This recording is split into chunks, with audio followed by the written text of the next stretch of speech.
Salut à tous, alors merci pour le coup à Maxime qui m'a envoyé cette petite information, même si on le savait malheureusement, rien ne va plus. La situation va être vraiment ubuesque avec la IC3, c'est-à-dire que c'est pas compliqué, ils devaient commencer à livrer les véhicules avril, mai, juin, ils ont des problèmes, ça on le savait, j'avais eu quelques offres, notamment on en avait discuté avec Jason. Ce qui est marrant, c'est que j'ai eu plus d'offres, hein, entre guillemets, pas des offres, des trucs off, des infos, tu vois. Donc des trucs un petit peu plus en off de personnes que je ne connaissais pas forcément, que voilà, des personnes que je connais chez PSA, Renault, ou on va dire Valeo ou quoi que ce soit. Donc voilà, que ça soit le i3008, enfin 3008 tout court, hein, de toute façon, et la IC3, je sais pas si tu te rappelles cette com de fou où tu avais donc ce Carlos, on va l'appeler comme ça, ce monsieur Carlos, et le responsable de l'usine qui disait Zagoud, tout est bon, tout va très bien en Slovaquie, c'est parfait, tout est nickel et tout. Donc, a priori, ce que Maxime aussi me dit, c'est qu'ils ont des soucis de pièces. Donc, bon, en fait, on s'en fout. À un moment donné, il y a des gens qui ont commandé un véhicule en leasing social et on va arriver le 30 septembre et ben, c'est un peu dans le cul de la balayette. Voilà, il n'y a pas d'autre mot. Donc, la question, je te dis, qui va se poser, c'est étant donné que la vente n'a pas été honorée, comment ça va se passer? Alors, moi, j'ai envie de te dire que si l'État est comme PSA ou Monsieur Carlos, il a quand même des petites relations au gouvernement, je pense qu'ils vont sortir un décret, ils vont le décaler. Tu imagines, ils ont produit des trucs, la personne a commandé et au final, il reçoit pas sa voiture. L'État a déjà budgétisé en plus de cette somme, donc ça veut dire que finalement, ça serait de l'argent qui rentrait dans l'État. Pour une fois que de l'argent ne serait pas dépensé avec l'État, non, il faut dépenser. Donc, je pense que ça va être prorogé. Enfin, ça me semble logique. Après, si tu veux, étant donné que rien n'est logique, ils auraient dû mettre une date beaucoup plus importante. Mais bon, après, il faut les comprendre. C'est-à-dire que, logiquement, tu payes à la réception, à la livraison. Donc l'État, je suppose, l'argent qu'ils ont débloqué, ils n'en ont pas dépensé. Donc il y a un budget qui est alloué. Et donc là, normalement, ils vont commencer à faire le budget de 2025. Enfin, ça, c'est un autre problème, tu vois. Donc ça va être un casse-tête. Casse-tête. Ah non, non, c'est pas elle au final, c'est pas casse-tête. Bref, donc la preuve que ben, les politiques ont d'une part un impact sur l'économie et les constructeurs automobiles, et aussi les constructeurs automobiles, à moins qu'il y ait des indemnités, je ne sais pas, parce que ben, à un moment donné, je ne sais pas, ils auraient dû honorer. Voilà. Bon, faut pas croire au Père Noël. Voilà, le Père Noël n'existe pas. On va pas t'échanger malheureusement une IC3 pour une IC4 ou un véhicule du groupe de Stellantis, PSA ou autre. Donc voilà, tu ne récupéreras pas une 208, une i208 ou autre chose. Donc voilà pour ces petites dernières informations. Courage, si vous en savez un peu plus et qu'on puisse en fait partager et communiquer là-dessus. Moi, personnellement, je trouve ça extrêmement dégueulasse parce que c'est la même chose quand on achète entre guillemets un bien immobilier, un appartement ou une maison. Bah là, quand en fait une voiture, bah, il n'y a pas d'autre mot, ça fait un peu chier, tu vois, d'attendre et c'est repoussé. Ça m'est arrivé donc avec la MG4, on l'attendait, aucune visibilité et dites-le moi en commentaire, mais a priori, il n'y a pas plus que ça de visibilité sur le produit, donc à la réception. Je ne sais même pas si d'ailleurs il y en a qui ont été livrés, mais il y en a tout ou partie, ou une bonne partie qui n'ont pas été livrés. Et encore une fois, au 30 septembre, ben, qu'est-ce qui se passe? Moi, je te dis, j'ose espérer que l'État va proroger, tu vois, comme ils avaient fait. De toute façon, on reviendra sur le bonus, mais je pense que ça va être aussi un sacré merdier. Tous les budgets, ça va être un merdier pas possible, sans rentrer dans la politique. Il faut bien imaginer qu'aujourd'hui, l'homme fort, c'est le Rassemblement national, et eux, ils sont plutôt contre les voitures électriques. Alors, c'est pas qu'ils sont contre, je pense que ils sont contre le fait de, c'est très à droite, hein, de subventionner, de mettre des aides là où il n'y en a pas besoin.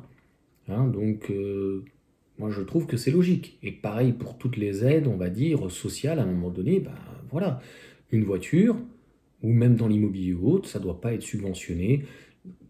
Je pense que, comme les Chinois par exemple, ce qu'ils ont fait de faire des subventions sur la recherche-développement, et encore, hein, on a fait, je pense aussi des subventions, ou même les départements ou les régions, sur des aides de développement, etc., recherche-développement, et en plus au niveau du particulier. On voit que de toute façon ça ne marche pas, que ça sert à rien, et mis à part totalement s'engraisser, c'est tout ce que ça fait, quoi. Voilà en tout cas donc pour ces dernières petites informations. Je ne sais pas s'il y a d'autres véhicules ou des gens qui sont dans d'autres cas, que ça soit avec le groupe Stellantis, mais il y avait aussi le groupe Volkswagen, il y a aussi des Hyundai, donc comme elles viennent normalement de Corée. Donc, est-ce qu'il y a eu d'autres personnes qui ont rencontré ces problèmes sur, de mémoire, c'était 50 000 commandes au final, parce que ça devait être 20 000, 25, 50. Là, je crois qu'il nous prévoit un truc bien costaud, entre 100 et 200 000 peut-être commandes l'année prochaine. Pareil, si je devais donner mon avis, 13 000 euros, c'est trop. Maintenant, franchement, si c'est pas toi, ça sera un autre. Donc, franchement, profitez de la situation. Ben, il faut pas avoir de regrets, je trouve. Et il y a pas en fait, je sais pas comment te dire. Enfin, c'est légal. Tu vois ce que je veux dire? C'est pas, on n'est pas dans une société parallèle ou quelque chose au noir ou quoi que ce soit. C'est légal. Donc à partir du moment en fait où il y a des aides, pareil pour les maisons, pour la transition écologique, il y a des aides pour passer du gaz à l'électrique. C'est des sommes astronomiques, hein. On parle aussi d'aides de 5, 8, 10, voire même des fois sur le fuel jusqu'à 15-20 000 euros. Donc, et il y a quelqu'un qui m'a mis un commentaire où il avait fait un devis en Belgique, et je suis tout à fait d'accord, c'est qu'ils ont gonflé les prix, les salopards. Voilà, donc c'est la nature humaine, hein. Donc, gauche, droite, en France, ailleurs, c'est la nature humaine en fait de profiter de la situation. Et ben, en fait, ils se sont dit, de toute manière, ça va exploser le marché, donc on va augmenter les prix. C'est un petit peu comme les photovoltaïques. Normalement, il devrait encore baisser cette année, l'année prochaine, même les batteries. J'en ai discuté d'ailleurs avec Matter France là-dessus, mais il y en a certains qui ne vont pas répercuter à la baisse. Pourquoi? Parce qu'à un moment donné, en fait, la demande sera plus importante que l'offre.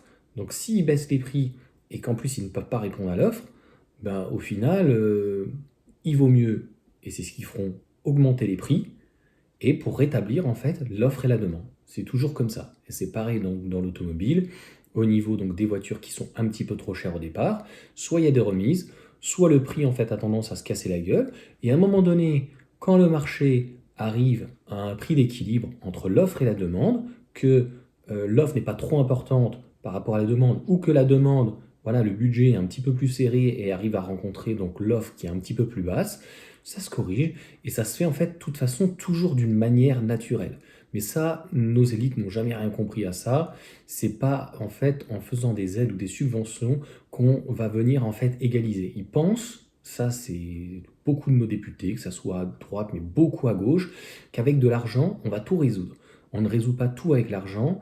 Il faut aussi parfois entre guillemets légiférer. Il faut aussi obliger ou faire des choses préférentielles que toujours en fait arroser avec de l'argent. Je pense qu'ils ont l'habitude de faire ça certainement peut-être aussi avec leurs enfants, tu vois, et de dire allez vas-y, on arrose. On voit ce que ça donne avec le leasing social. Bah, en fait, c'est un bourbier pas possible et ça a été compliqué aussi avec les concessionnaires, les constructeurs.